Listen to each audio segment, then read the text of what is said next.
you have the requirements to go live in TikTok, but the option is missing.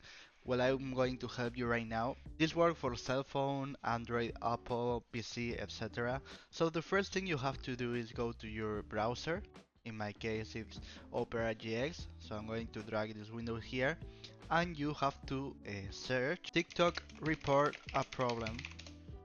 And once you're here, you have to press the first option, and you have to select here General Account Inquiry. Here you have to choose your email, your username, and here you have to explain that you don't have access to lives because you have the requirements but you don't have the access. And here you can upload a picture, but I don't recommend it because it's in vain.